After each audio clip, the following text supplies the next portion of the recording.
So, boldenone endicillate, drostanolone enanthate, methanolone acetate, testosterone enanthate, trenbolone enanthate, enanthate is really, really cheap.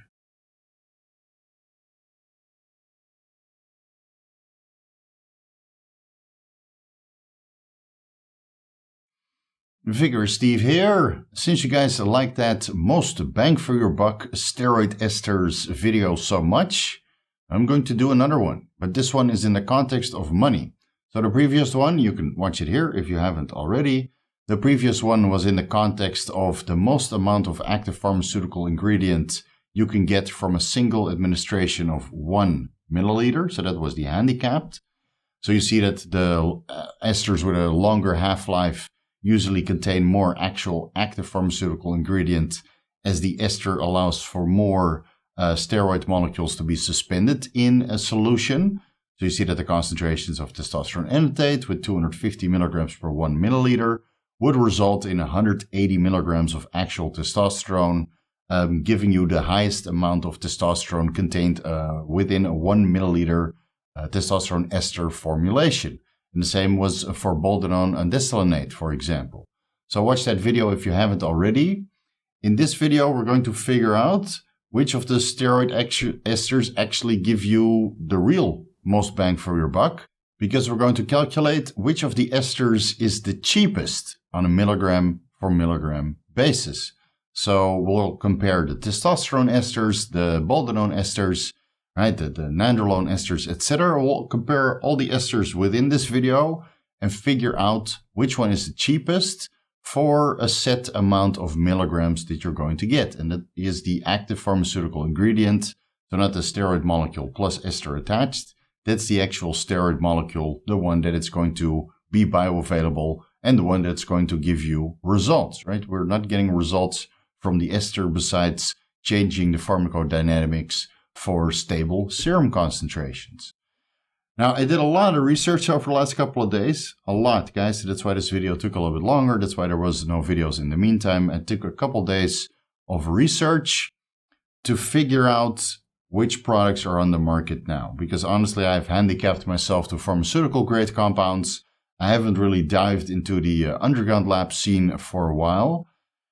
Now, I limited all my market research to underground labs because with pharmaceuticals, there's a very limited amount of steroid esters or steroids in general that we can choose from, right? We have primobolan, we have testosterone, we have nandrolone, and, winstrol suspension, right? That's still available as a pharmaceutical, I believe.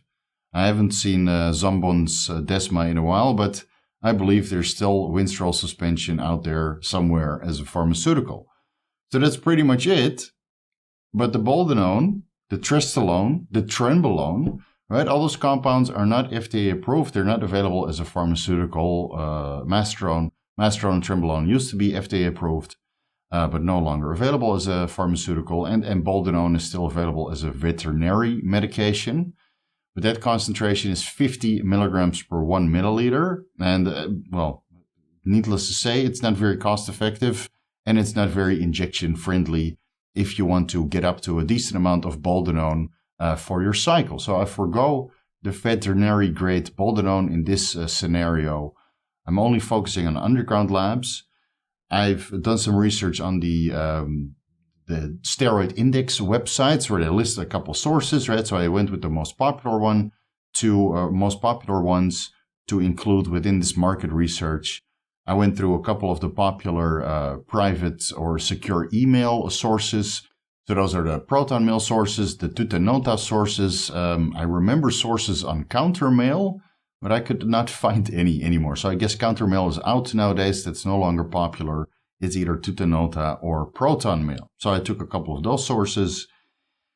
Couple sources that I got from clients, right? They send me the price list of what they're using personally. So those sources are all pretty legit as well. And then I went with a couple sources which are available here in the pharmacy. So I calculated that from Thai baht into US dollars. All the prices that we'll discuss within this video are going to be in US dollars. And it's mostly about price comparison, not exactly the currency rate. It's mostly about figuring out what is cheaper and what is more expensive on a basis of milligrams.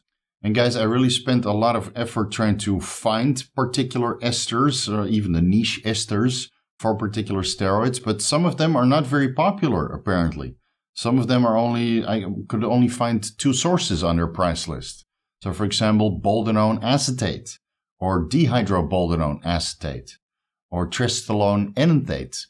I could maybe find 1 or 2 prices of those. So I did not include that in this market research analysis because I could not get an average, right? So I tried to get at least 5 price points of different sources or brands to get a little bit of an average. Again, we're going to calculate everything based on the average. I called it quits after 25 price points. I felt that it was more than sufficient to get an average of the market.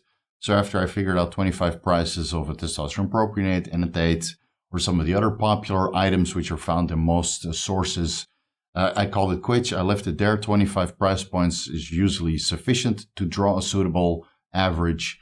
And I made sure that I had at least 5 price points to draw an average from that. So some of them have 5, some of them have 7, some 10, and some 25. So let's go over the entire list. I'll overlay that on the screen right now.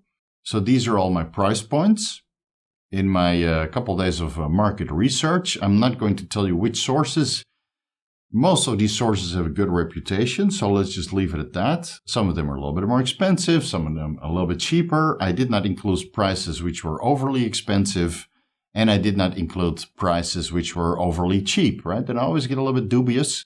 I did not check for the carrier oils, by the way. I know you guys might fault me for that. I'm sorry. I already went a decent amount of time into this research, and I did not have the additional time available to check whether all these underground labs were using carrier oils, which I agree with. So some of them might be using cottonseed, some of them might be using MCT, some of them might be using polyethylene glycol or glycol or whatever.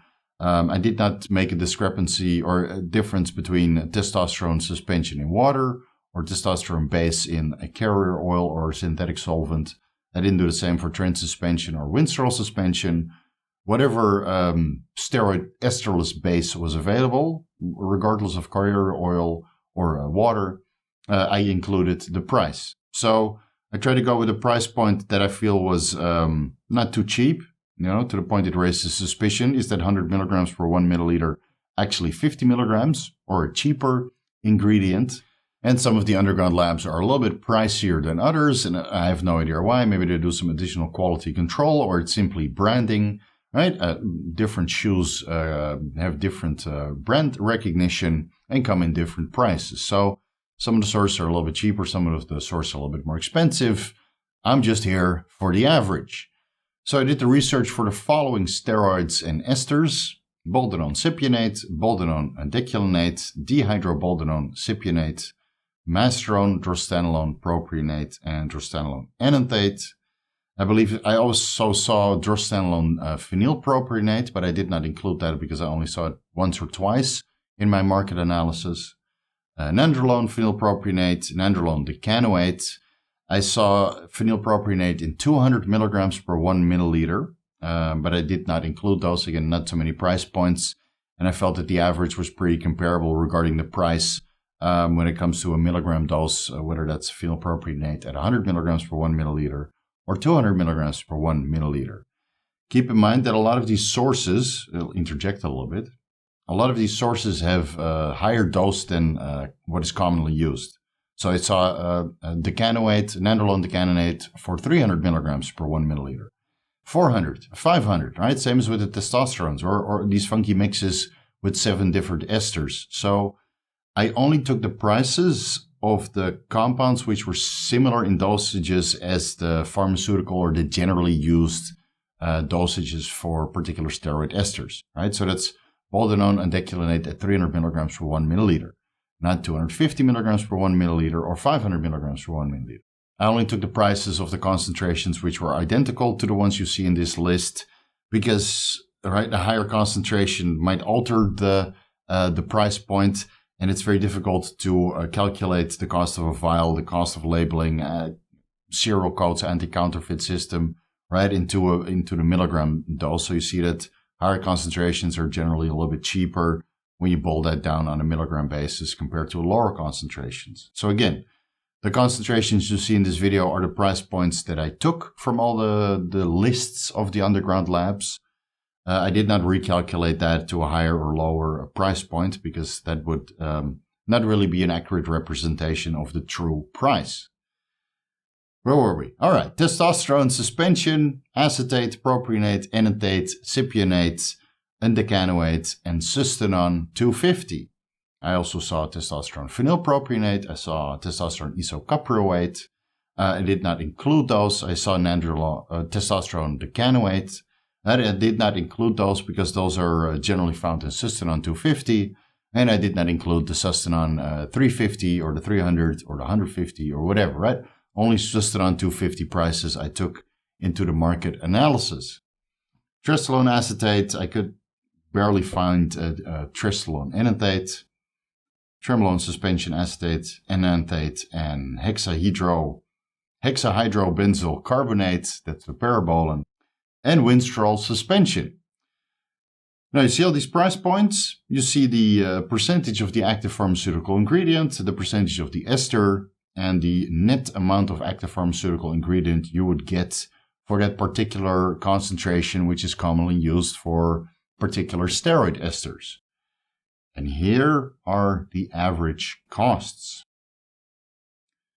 Now, I want to say that tristellone acetate is really expensive. I did not expect that. I did not expect tristellone acetate to be $100 per vial on average, and it's 100 milligrams per 1 milliliter.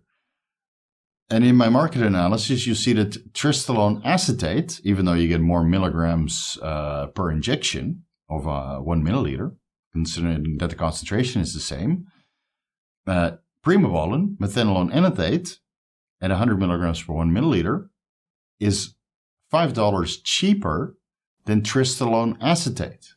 Now, is tristellone acetate more anabolic? Perhaps. Right? Will it make you look different cosmetically? Perhaps. But I found it very surprising that tristellone acetate with a potential for aromatization is more expensive than primobolan or methanolone enanthate. Again, this is my market analysis. Maybe I'm completely off with the pricing. I did not go on private forums to figure out prices. Maybe it's way cheaper there. This is just what I was able to piece together myself. So let me know if my pricing is off in the comment section. If you're paying a particular amount, don't mention the brands. Please, no branding. If you're paying cheaper for particular compounds, I'm sure some of you guys will say, $75 for testosterone enanthate. Are you crazy? Right? We're just calculating the average here, so we're going to go by the average. And you see that it all kind of pulls itself to the middle of the range because I feel that $50.12 for testosterone enanthate is a very fair price, considering that it's 250 milligrams per 1 milliliter. And another remark that I want to make when you look at the averages, when you look at trembolone hexahydrobenzyl carbonate, parabolan, you see that it's the most expensive trembolone out there. I also did not expect that, especially considering that the milligram dosage is half of trembolone enanthate at 100 milligrams per 1 milliliter. And what's even worse is that it's even less active pharmaceutical ingredients because the steroid ester, the hexahydrobenzyl carbonate steroid ester, is a much higher percentage of ester compared to enanthate. Trembolone enanthate is 70.7% trembolone, and trembolone parabolan, unpronounceable, is 65.9% trembolone. So the concentration is lower of parabolan compared to trembolone enanthate. And enanthate is 200 milligrams per 1 milliliter, and parabolan generally comes in 100 milligrams per 1 milliliter if it's coming from underground labs. The pharmaceutical parabolan was 76.1 milligrams per 1.5 milliliter, so that's basically 50 milligrams per 1 milliliter. So this is double dosed compared to the pulled off the market pharmaceutical, which was available in the past. But it's still half the concentration, and it's a lower percentage of active pharmaceutical ingredient. So that means you're spending more on parabolan compared to trembolone enanthate, and you get less active pharmaceutical ingredient. And while we're on that subject, let's get into that. I made a very extensive price comparison for 100 milligrams of active pharmaceutical ingredient, 250, 500, and even 1,000 milligrams of active pharmaceutical ingredient. Now, before we get into that, literally nobody calculates their cycle like this, right? We go with the total amount of steroid plus ester. So when you say you're on 900 milligrams of boldenone, and it's the boldenone and desalinate ester, the equipoise, you're on a percentage of actual boldenone. You're on a total of 900 milligrams of boldenone and desalinate, and whatever amount of boldenone you're going to get. In this case, that's 63.3%. So you would get less actual boldenone for that 900 milligrams of boldenone and desalinate that you're injecting. When you say 900 milligrams, that's what we mean. Boldenone and desalinate, not just boldenone itself, which would be, let's say, 600 milligrams of actual boldenone off the top of my head in this scenario. So nobody has to really go into calculating how much actual active pharmaceutical ingredient they're going to get if they go on 1,000 milligrams a test, for example, and then compare the different esters. Again, this one is just going by price. And if you really want to nitpick and see how much active pharmaceutical ingredient you will get, again, watch that previous video. It's all explained there. So I made price comparisons for 100 milligrams of active pharmaceutical ingredient, 250, 500, and 1,000 milligrams of active pharmaceutical ingredient for all of the steroids and their esters that I was able to find. So I don't think we'll have time to discuss every steroid molecule by itself, but it's on the screen so you guys can just pause wherever you want and do a little bit of your own comparison. So I'll just discuss a couple of these compounds verbally. Let's say you want 100 milligrams of actual boldenone, and the price is really important for you. If you want 100 milligrams of actual boldenone, if you decide to go with boldenone cypionate, you would spend $4.08 to get 100 milligrams of actual boldenone. But if you decide to go with boldenone and desalinate, you would only spend $2.80 to get 100 milligrams of actual boldenone. Now, there's a bit of a difference here because you have different concentrations between these two esters, correct? So if you want to get 100 milligrams boldenone by injecting boldenone cypionate, you would need to inject 143.27 milligrams of boldenone cypionate to get 100 milligrams of boldenone. And it's a little bit higher with boldenone and desalinate, 157.98, or let's say 158 milligrams boldenone and desalinate to get 100 milligrams boldenone. And since all the concentrations vary between the different steroid esters, I also calculated how many milliliters you would have to inject to get 100 milligrams of active pharmaceutical ingredient. So in case of boldenone and desalinate, you would only have to inject 0.53 milliliters to get 100 milligrams of boldenone, actual boldenone. And if you chose to go with boldenone cypionate, you would need to inject 0.72 milliliters. So again, the injection volume is a little bit higher, and the price is a little bit higher as well, albeit that the total amount of milligrams is lower when you combine boldenone cypionate and desalinate. Now, I made this comparison for all the other steroids and their esters, which are available, or at least available enough for me to draw an average regarding the price. Unfortunately, for dihydroboldenone, I only have cypionate as a price point, and for trestolone, I only have acetate as a price point. So we won't be able to do a direct comparison, even though trestolone acetate for 100 milligrams of actual trestolone, you would pay $12.07, which is a little bit cheaper than primobolan and nanthate. Right? So even though the bottles are more expensive comparing trestolone acetate to primobolan and nanthate, or methanolone anethate, so if you just go by active pharmaceutical ingredient, trestolone coming from trestolone acetate on a milligram for milligram basis is a little bit cheaper than methanolone anethate, but not as cheap as methanolone acetate, which is very surprising to me that on a milligram basis, methanolone acetate for 100 milligrams of methanolone, primobolan, you would only pay $10.71. But if the primobolan comes from methanolone anethate, it's $13.79. So the methanolone acetate is actually cheaper, which I did not expect from my market research. So that's good to hear. It's good to hear that there's a cheaper alternative out there because, again, you get more bang for your buck with the methanolone acetate ester. And since there's at least 5 sources that are producing methanol acetate, it might be, at least regarding costs, it might be a little bit cheaper alternative. But for my market analysis, methanol acetate will be cheaper to get the same amount of milligrams of methanolone itself.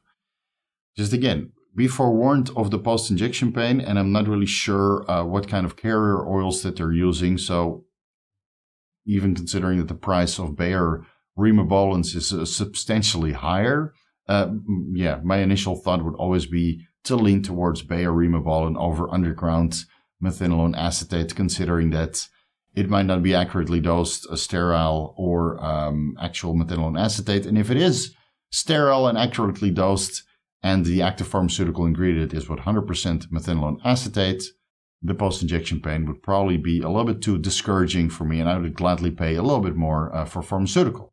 That's just me. Maybe that's not yours. At least you can make your own decision with this pretty extensive research that I did over the last couple of days. All right. As you see, the Trenbolone hexahydrobenzyl carbonate is also very expensive. 100 milligrams of actual Trenbolone from that ester formulation will set you back $14.93. Quite steep. Quite steep considering that Trenbolone acetate is half the price. And it doesn't stay in your system that long. So if you do have an adverse reaction from Trenbolone, you would want the Trenbolone out of your system ASAP. And then I would lean towards Trenbolone acetate, considering that it's not that far off from Trenbolone enanthate. It's certainly very far off from the parabolan ester. So again, I would lean towards the Trenbolone acetate, but if you really have to go cheap and you really have to pay extra attention to your finances, Trenbolone enanthate is probably the cheapest ester going forward. And that's the same for testosterone. Testosterone enanthate is the cheapest ester, taking the concentration in the active pharmaceutical ingredient into consideration.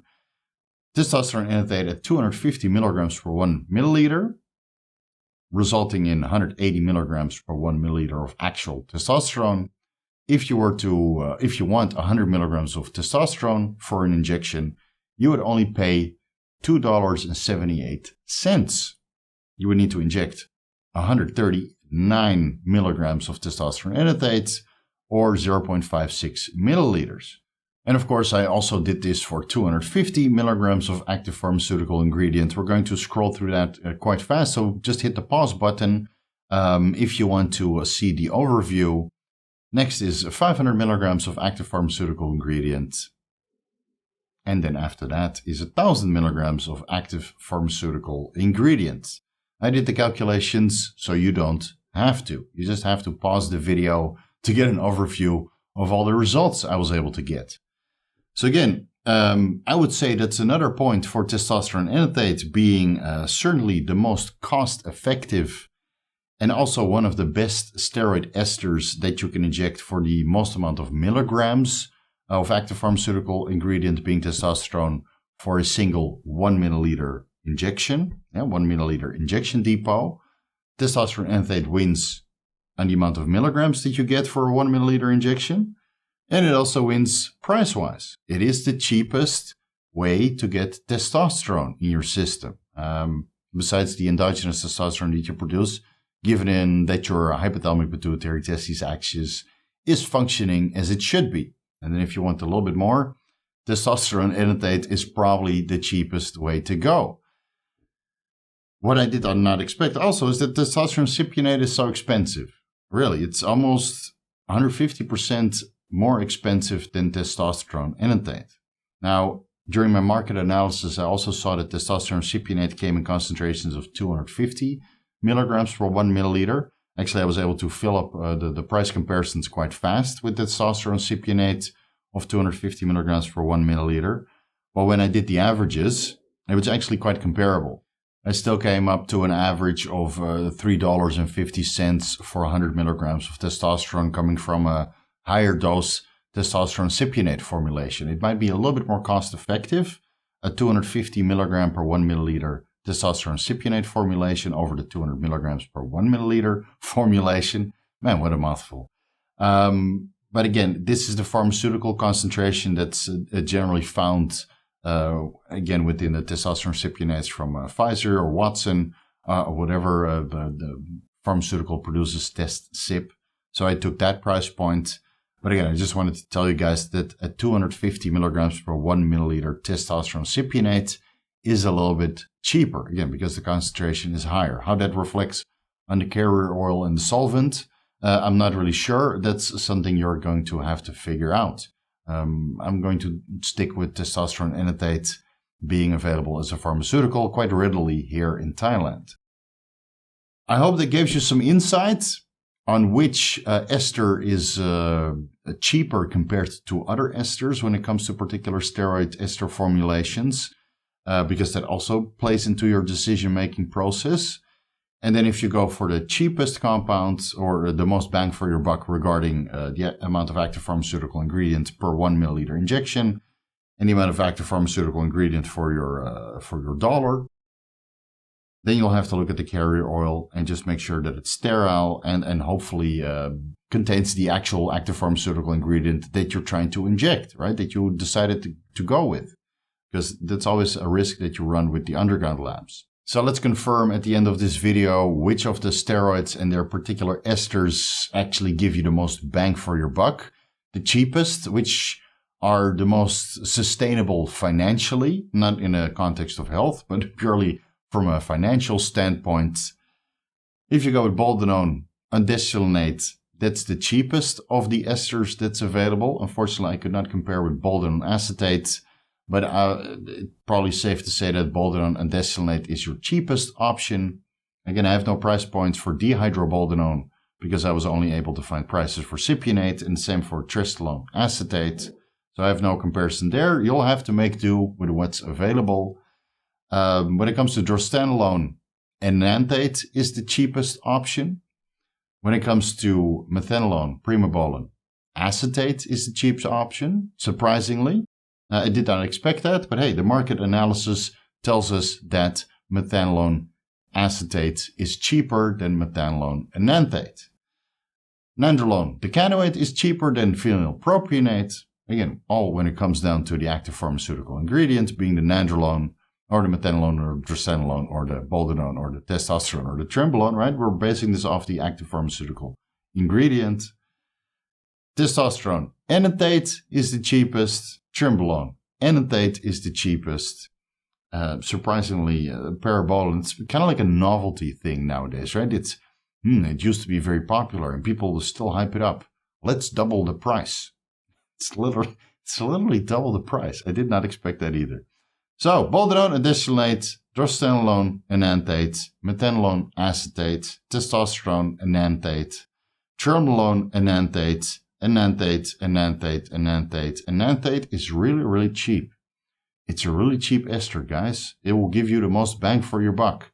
And in most cases, the highest concentration of active pharmaceutical ingredient for a single 1 milliliter injection.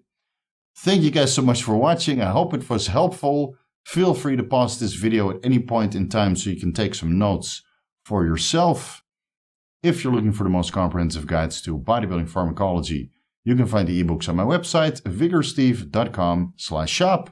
If you're looking for personalized advice, I'm always available for consultations. You can find the consultations in the consultations section. Follow me on Instagram at vigorsteve. I have a new link tree. Have a look. You can find a link to the Podbean and soon Spotify and Apple Podcasts as well. You can find all the old episodes, the podcasts, the Vigorous Q&As. I will all be uploading them in audio format. In case you don't want to look at me, you just want to listen to me, right? Save a little bit of bandwidth in case you're doing this on your phone. So that will be in my link tree on my Instagram. If you're not following me there, feel free to do so after this video. There's also a subreddit which somebody made for me, Vigorous Steve. That's also in my link tree on my Instagram. If you want to interact with other people who follow the Vigorous principles, so to say, you can do so there, besides the comment section of each video here on YouTube. I think that's pretty much it that I wanted to cover in this video. Front double bicep for you guys. Much love, Vigorous crew. You guys know what to do. Thank you guys so much for watching, and I'll see you in the next video.